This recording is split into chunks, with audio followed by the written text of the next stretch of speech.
सभी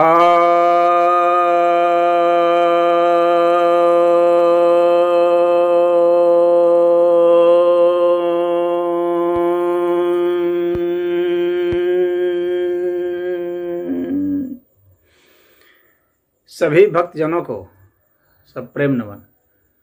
भक्तों, आज मैं आपके समक्ष नारद भक्ति सूत्र के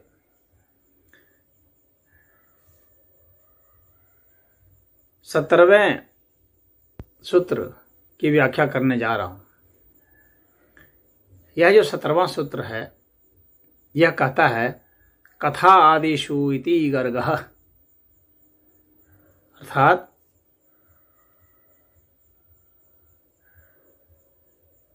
गर्ग ऋषि कहते हैं कि कथा आदि जो प्रसंग हैं, जो विषय हैं, उसमें अनुराग होना यह भक्ति है।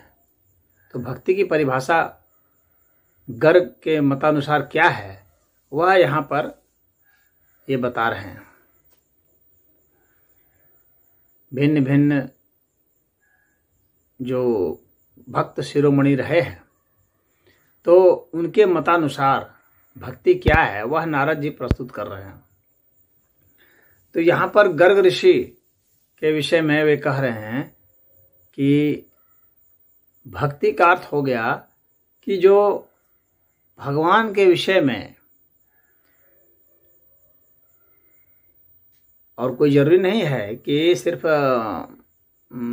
साकार भगवान जो अवतरित हुए हैं उनके विषय में ही नहीं, भगवान मतलब कि पूरी संपूर्णता में, तो उनके विषय में जो भी कथा है, वह कीर्तन है, नाम है, इस तरह की जो भी उनके संदर्भ में जो भी बातें हैं, उनमें ही अनुरक्ति होना,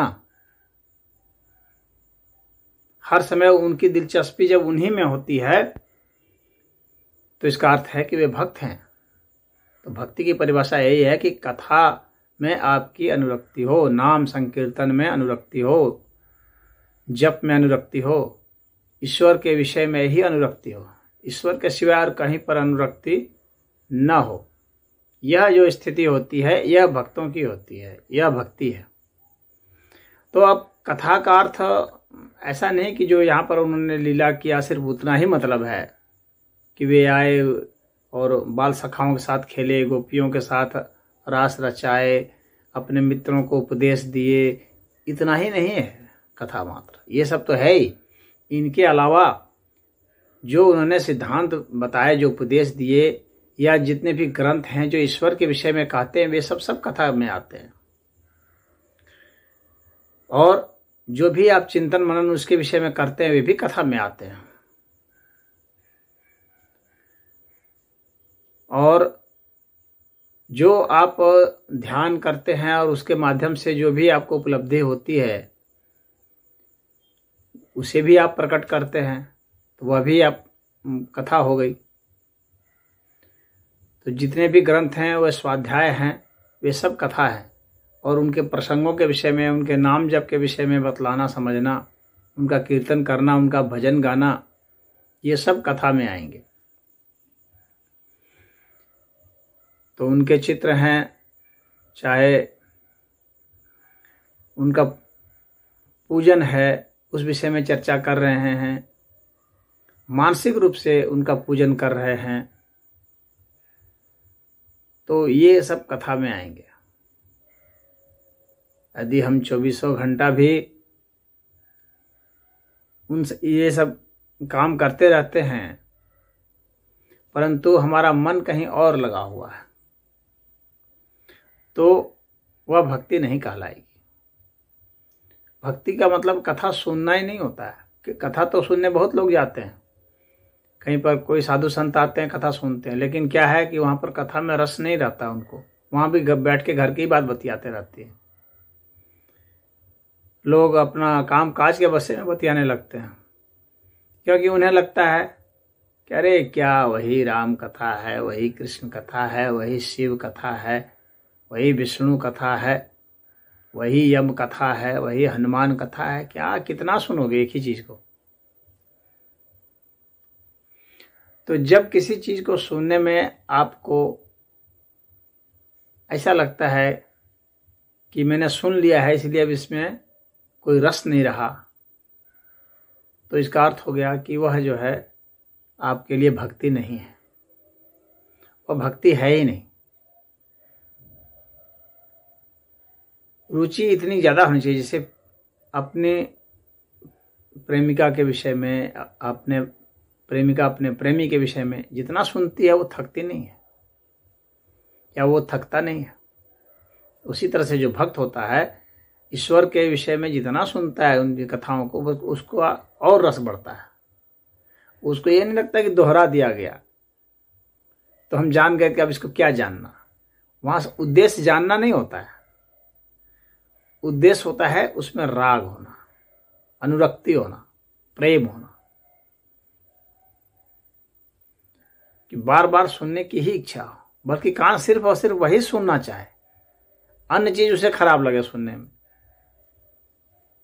और जितना बार जो सुना है वो उसमें उतना मजा दे। तब तो ये हुआ कथा श्रवण।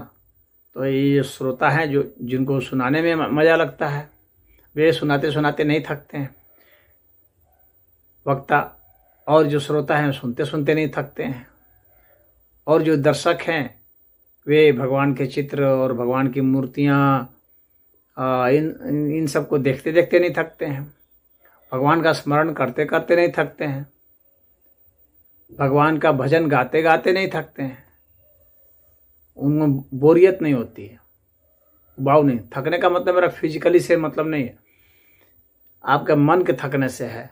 क्या उसमें रस आ रहा है या उबाऊ लग रहा है? यदि उबाऊ लग रहा है तो अभी आप में भक्ति का प्रवाह नहीं हुआ है। भक्ति का जिसमें प्रवाह है वो तो हर समय उसी में रहता है, वो वही प्रसंग सुनते रहता है, भिन्न भिन्न प्रकार के भक्तों के प्रसंग भी सुनता है, भगवान के भी प्रसंग सुनता है, भक्ति के प्रसंगों को सुनता है, बस उसको उसी में रुचि रहती है। यदि ऐसा है कि उसमें रुचि है, रुचि क्यों है? क्योंकि उसमें आनंद झरता है। आनंद क्यों झरता है? क्योंकि उसमें अतिरिक्त रुचि है। रुचि से आनंद और आनंद से रुचि, इस तरह से इसका चक्र चलता रहता है, उत्तरोत्तर बढ़ाता जाता है। आपके भीतर में जो आनंद देने वाले जो प्रोटीन है, एंडोर्फिन है, डोपामाइन है, सब बढ़ते चले जाएंगे।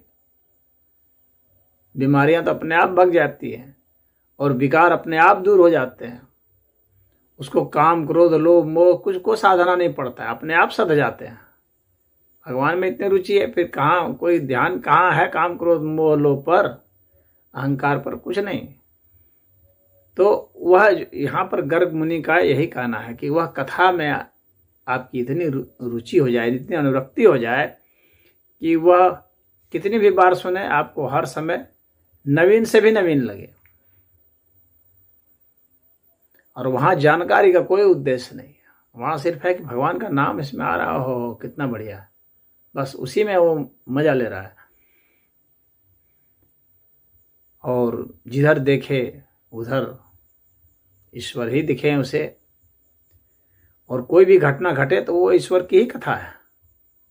कोई भी जो घटना घट रही है वो ईश्वर की ही कथा है। इस चीज को वो समझ जाए, इस चीज को महसूस कर ले, अनुभूत कर ले। क्योंकि कथा मतलब कि कोई भी घटनाक्रम, तो जितने भी घटनाक्रम हुए और हो रहे हैं ये सब कथा ही है। कथा मतलब यह नहीं जो किताबों में लिख दिया गया उसी को सुन रहे हैं, वही कथा नहीं है। जितने भी घटनाक्रम आज तक इतिहास में हुए हैं, जितने जिसको भी आप जानते हैं, यहाँ तक कि आपकी गृहस्थी में भी जो हुए हैं, वे भी ईश्वरी है। लेकिन आपको समझना पड़ेगा कि ये ईश्वरी कैसे है। यदि वो ईश्वरी कैसे हैं यह आपको समझ में आ गया तो फिर आपके घर में भी जो हो रहा है, चाहे कला हो रहा है, चाहे कुछ भी है, वे सभी उतने ही रुचिकर होंगे। यही इनका गर्ग ऋषि का यहाँ मंतव्य है। ओम।